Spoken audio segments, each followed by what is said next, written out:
Bismillahirrahmanirrahim. Assalamualaikum dan salam sejahtera. Nama diberi Nurul Aslina binti Cik Norizan. Saya memegang nombor kad matrik D202010946999.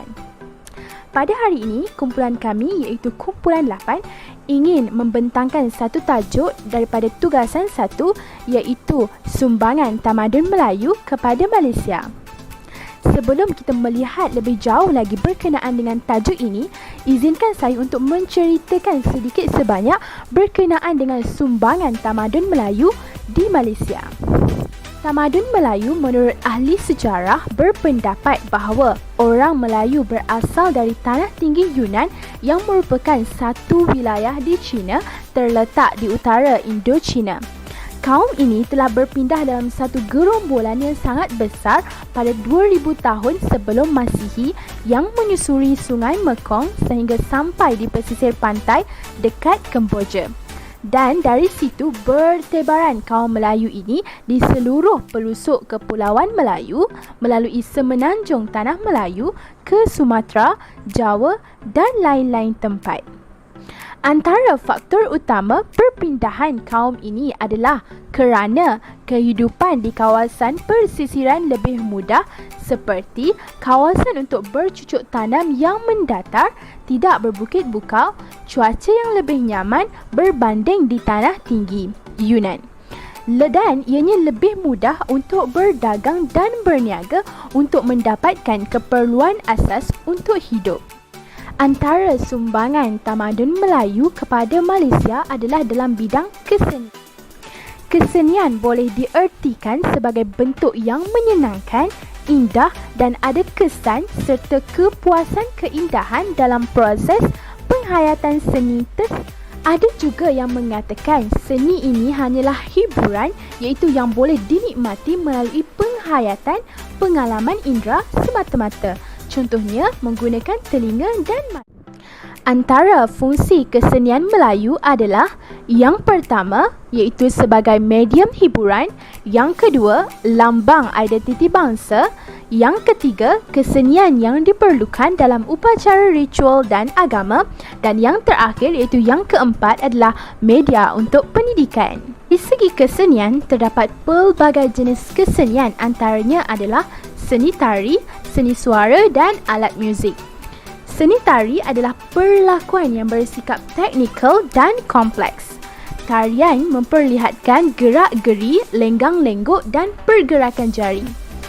Terdapat tarian yang mempunyai intelek dan mesej yang ingin disampaikan. Seni tari ini kebiasaannya diiringi dengan alat muzik. Dalam masyarakat yang tertentu, seni tari ini sangat berkait rapat dengan upacara ritual. Antara contoh seni tari adalah tarian makyung dan tarian kuda kepang. Seni suara pula adalah merujuk kepada bidang nyanyian, yang mana sesebuah lagu kebiasaannya diiringi oleh beberapa alat muzik. Dalam masyarakat tradisi Melayu, nyanyian ini dilakukan untuk mendodoikan bayi di samping menghiburkan hati setelah penat bekerja. Penghasilan syair, sajak dan gurindam berserta dengan pantun akan dapat meningkatkan kepribadian diri kepada nilai-nilai murni. Sebagai contoh, nyanyian Dondang Sayang. Akhir sekali, sumbangan tamadun Melayu kepada Malaysia dalam bidang kesenian adalah alat muzik. Masyarakat Melayu mempunyai alat muzik adalah untuk tujuan hiburan dan tujuan-tujuan yang tertentu. Kebanyakan alat muzik dihasilkan adalah untuk mengiringi sesuatu persembahan seperti persembahan nyanyian dan persembahan tarian. Sebagai contoh alat muzik adalah canang, gendang, beduk, rebana, kompang dan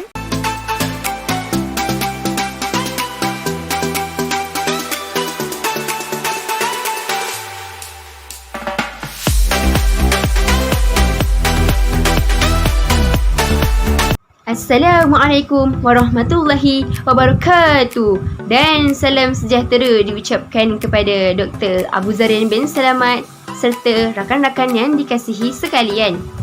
Saya Huda Faika binti Nur Hasim, pemegang kad matrik D2020109478. Baiklah, pada hari ini saya akan membicarakan kepada anda semua tentang sumbangan tamadun Melayu yang kedua diberikan terhadap Malaysia. Apakah sumbangan yang kedua itu?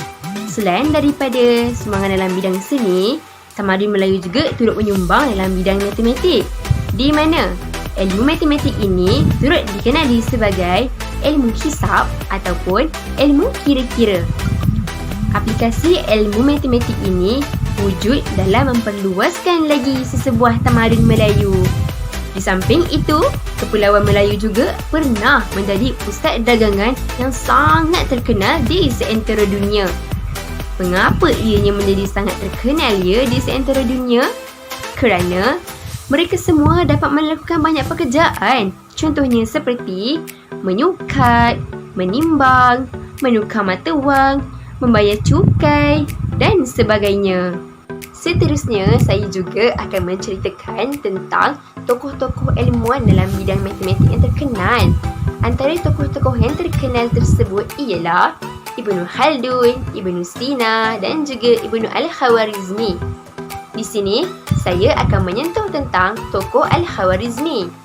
Nama sebenar beliau Muhammad Ibnu Musa Al-Khawarizmi ataupun dikenali juga sebagai Abu Abdullah Muhammad bin Ahmad bin Yusuf. Beliau merupakan pengasas kepada beberapa cabang dan konsep asas matematik. Antara ilmu yang telah diperkenalkan oleh beliau adalah ilmu algebra ataupun aljabar, ilmu trigonometri dan juga ilmu sistem angka.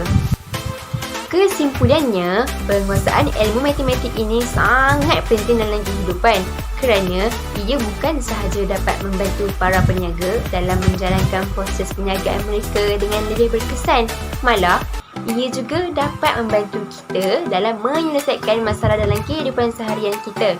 Contohnya, situasi seperti kita ingin membeli kereta, membeli rumah, membeli baju ataupun parut baru, semuanya memerlukan kira-kira, bukan? Maka, cintailah matematik dan janganlah sesekali bencikan dia.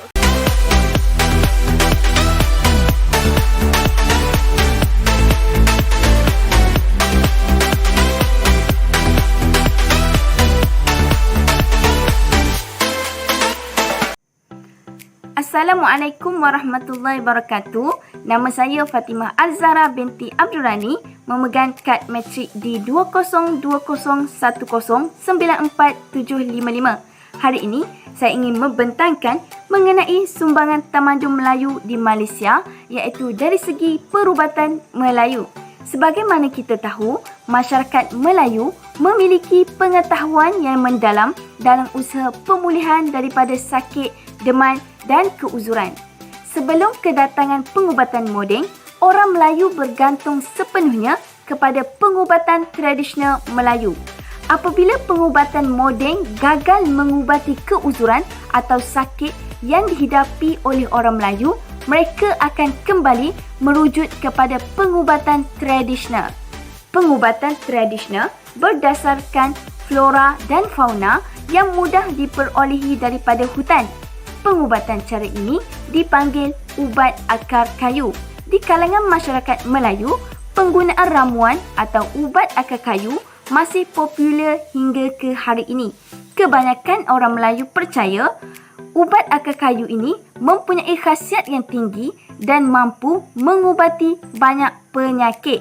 Bahan-bahan ini digunakan secara berbeza untuk mengubati penyakit luaran dan juga penyakit dalaman. Penyakit luaran seperti kudis, luka, panau dan seumpamanya. Penyakit dalaman pula seperti kembung perut, cirit-birit, sembelit, angin dan lain-lain. Antara contoh tumbuhan yang boleh digunakan sebagai ubat ialah kunyit, iaitu salah satu cara bagi mengubati luka.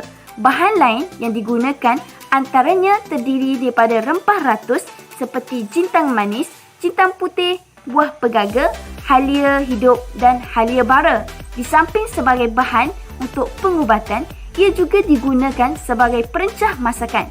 Selalunya, Pengambilan pengubatan akar kayu ini disertai oleh pantang larang tertentu yang perlu dipatuhi untuk memastikan kemujaraban ubat tersebut. Pada masa kini, ubat-ubatan atau material medikal telah diformulasikan ke dalam pelbagai bentuk penyediaan seperti bentuk keratan kecil, serbuk, kapsul bagian pepejal, bentuk pil bagian separa pepejal dan bagian cecair berbentuk seperti tonik atau ekstrak cecair.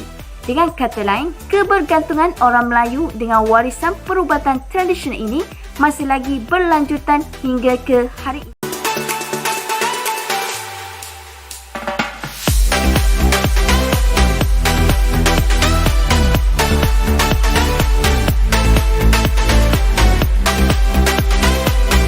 Assalamualaikum warahmatullahi wabarakatuh dan salam sejahtera saya ucapkan kepada doktor dan semua sahabat-sahabat seperjuangan sekalian. Baiklah, nama saya Nur Sabrina Batrisha binti Abdul Majid daripada program Sarjana Muda Bahasa Arab dengan Pendidikan. Seterusnya, apakah sumbangan tamadun Melayu kepada Malaysia pada hari ini dari segi bidang pertanian? Seperti yang kita tahu, contoh kemajuan dalam bidang sains dan teknologi yang diikuti, diwarisi sejak daripada orang Melayu terdahulu adalah bidang pertanian. Sebagai contohnya, teknologi pemajakan dan juga sistem saliran air yang digunakan dalam proses pengairan pertanian seperti penanaman padi dan sebagainya. Peralatan pertanian yang digunakan adalah seperti parang, sabit dan cangkul untuk bertujuan memudahkan kerja dan menggantikan rekaan mesin pertanian yang dapat memudahkan lagi petani sekaligus dapat meningkatkan lagi produktiviti mereka.